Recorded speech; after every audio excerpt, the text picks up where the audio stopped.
Okay, so this is a dual purpose video. This is a video for the person that I'm making the VA seal for, and it's also going to be for the wood carving class for Cyber Quippy. So what I'm working on right now is the eagle, and I actually started out with a piece of wood like this, and that's the eagle right there. So I'll show you some of the tools that I have. I'll show you how to sharpen them, and then I'll show you some of the carving. It's not hard. However, I'm a little concerned. There's a crack right there. This wood was cut from a tree that came down, and it's actually still pretty green, which means there's a lot of moisture in it, and it's starting to crack, which I'm not fond of. But I can stabilize it by putting some super glue in. Anyways, that's a little off topic, but I used my CNC router to trace out the outline of the eagle in that block of wood, and then I used the bandsaw to cut out the shape.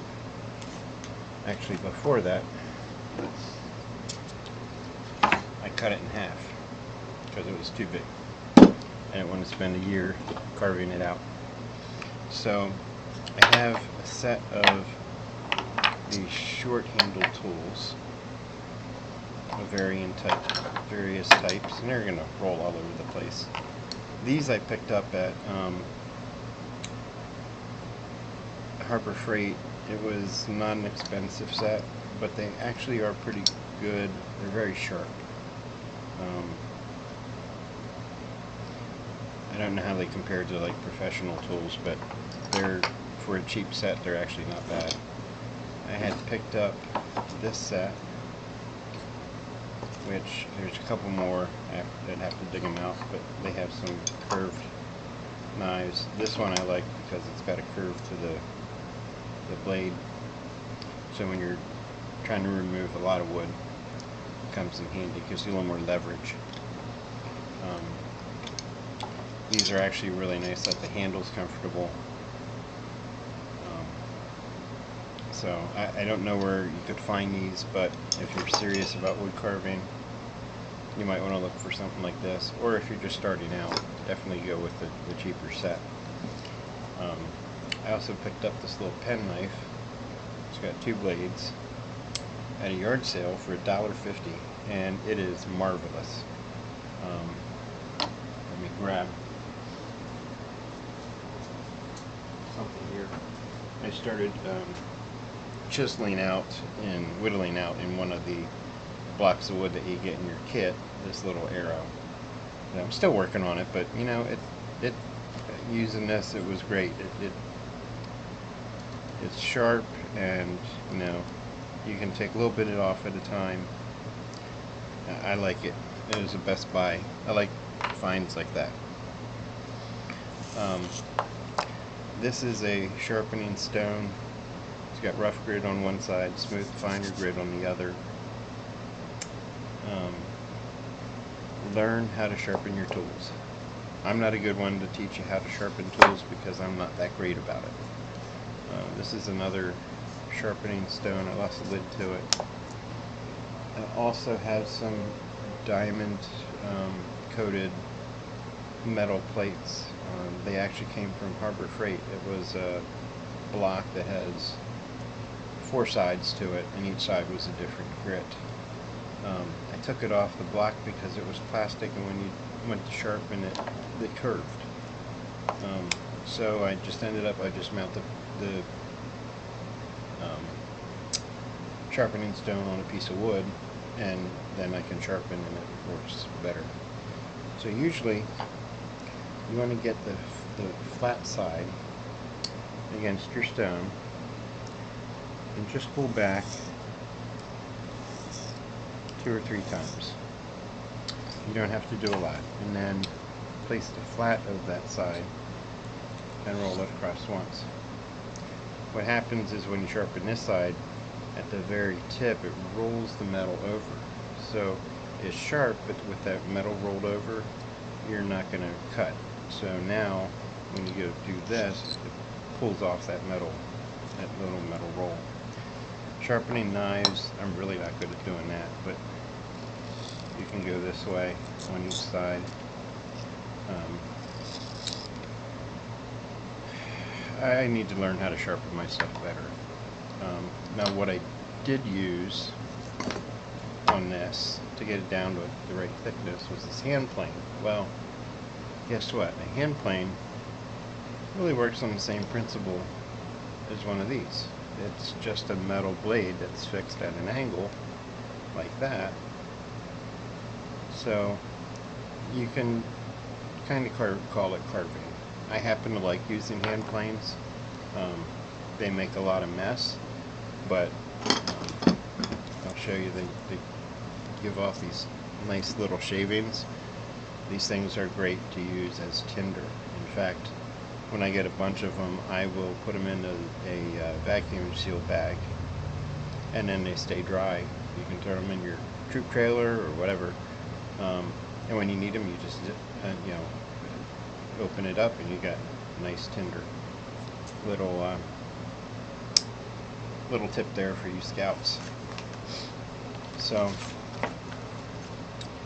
I will show you a little bit of carving this out. So I'm working on the feathers over here. Let me get these tools out of the way. If you've seen my shop right now, it's a complete mess. It's summertime, so I'm doing stuff outside. I get doing stuff at Camp Melrose, which is a camp that I take care of. Plus it's been so daggone hot and humid that it's just been unbearable to do anything. So what I'm going to do is just place the tip of this and push gently against it and against the wood, and I can shave a little bit off. Now, little tip, you don't want it to go this way, because if it slips, guess where it's going. Now, the other thing I wanted to say is, this is a woodworking bench, so I have this clamped down pretty tight. I can pull it out, rotate it, and then clamp it. I'm sure most of you don't have a woodworking bench, but you could use something like this to clamp it down. If you're carving, if it's a small piece like this, it's going to be hard to clamp down, but just remember, especially if you're using sharp knives, always go away from you and try not to dig real deep into the wood. I go just a little bit. It takes longer, but then you're not trying to cut out a lot of wood. If you have to go this way, just be very careful, because if you slip, you're going to cut yourself. You can get cut-proof gloves. I don't have any of those. I like to live dangerously. No, I used to have a pair, and I don't know what happened to them. I think the dog ate them. But yeah, be careful. These things are sharp, especially with these. When you're trying and you come across like a knot, it's really hard. Just be very careful. But see, I don't use a lot of pressure. I take a little bit at a time. If you take too much, you risk chipping off more of the wood than you want. And that's the hard part, just trying to get it just right. I've been using this one for a while, so I'm pretty comfortable with it. I know how much I can dig out. Now, you see the lines going across here? That's the direction of the grain. If I had to do this over again, I would have flipped the eagle so the grain goes up and down. Just because it would make carving this part out easier. Going across the grain like this, it's a little more difficult. Doable, obviously. I'm doing it. I don't really have any good place to show you carve. Well, I could do up here. So, see, I can pull off a lot going with the grain, but you have to be careful with that too.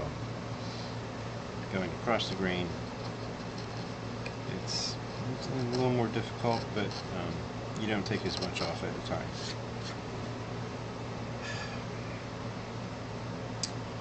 So what else? I'll show you a little bit more carving. So here I'm bringing this side of the feather over. Now wood is kind of forgivable if you mess up. So some of the times, if you mess up a design, you just change the design to cover up or enhance what you messed up. It's all about the creative part.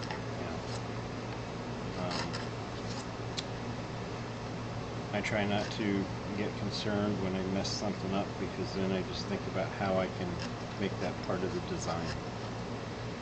So this is a little hard getting this started because I want to kind of make it curved. I'd have to do it this way. In fact, right here is the spot that I messed up when I was cutting it out. It should come down this way. So after I get this carved out, I'll probably take it back over to the bandsaw and cut down a little bit more. So this isn't going to exactly match what's on the Department of Veterans Affairs seal, but it's close enough. And it's going to look nice. I enjoy doing these for the people that I work with.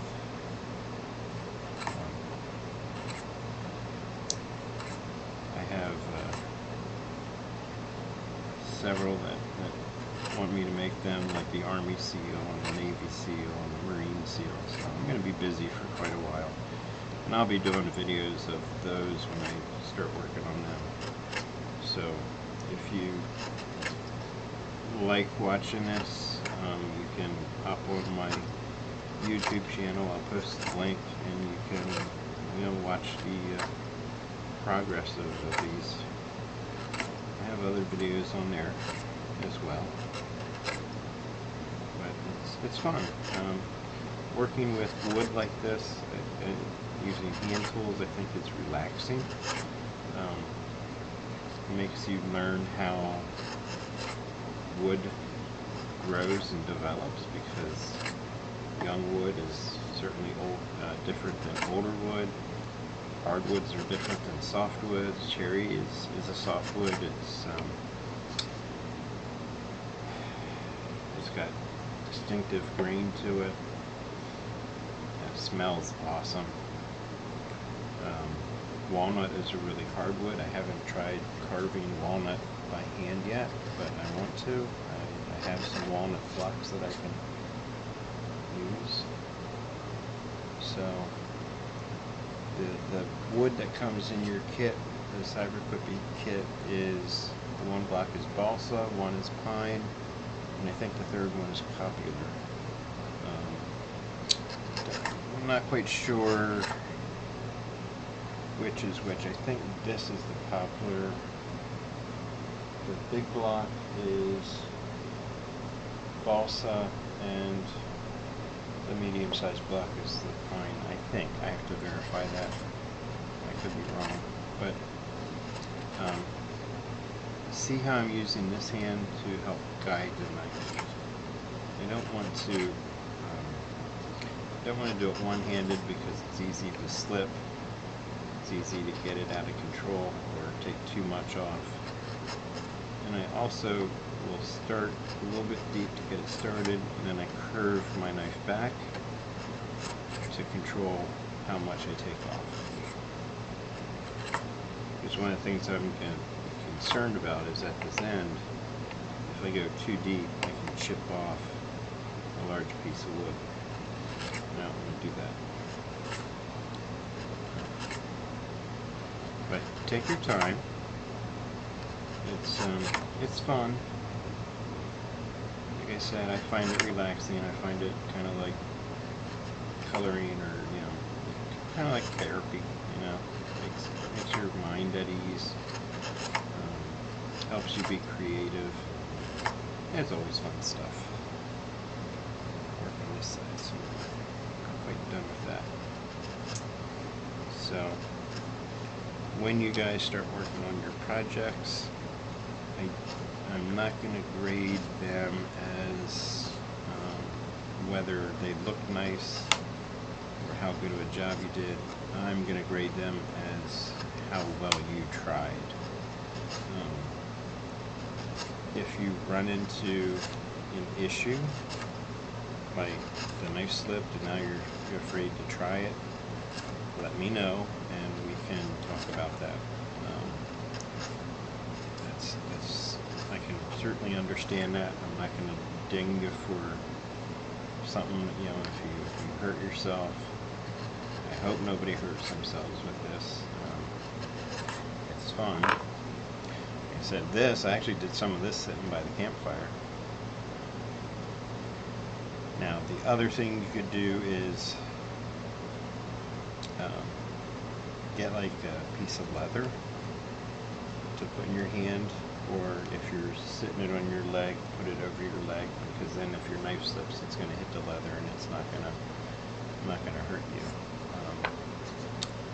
There's other things out there that you can find that are specific for carving. See, this knife is just great. It cuts pretty good.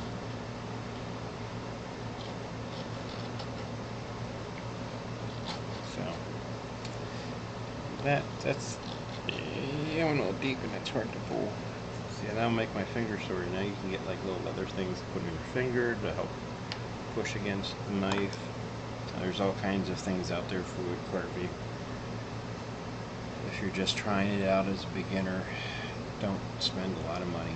Like I said, get something like this at a yard sale or something like this at Harbor Freight. If you do get a pocket knife, try not to get one with a really big blade, because that makes it hard to get into places like this. And don't use one of these. They're sharp, they do work, but the blades are actually pretty brittle and they can snap and hurt you. Truthfully, you should probably wear some kind of eye protection when you're doing this. Here's a little mini C-clamp if you get something like that at a Harbor Freight or Kmart. Hold it to a table if you need. So that's it for now. I will probably do another recording of just me carving with no sound, or I might talk and blabber and whatnot. So for now, that's it. Have a good day.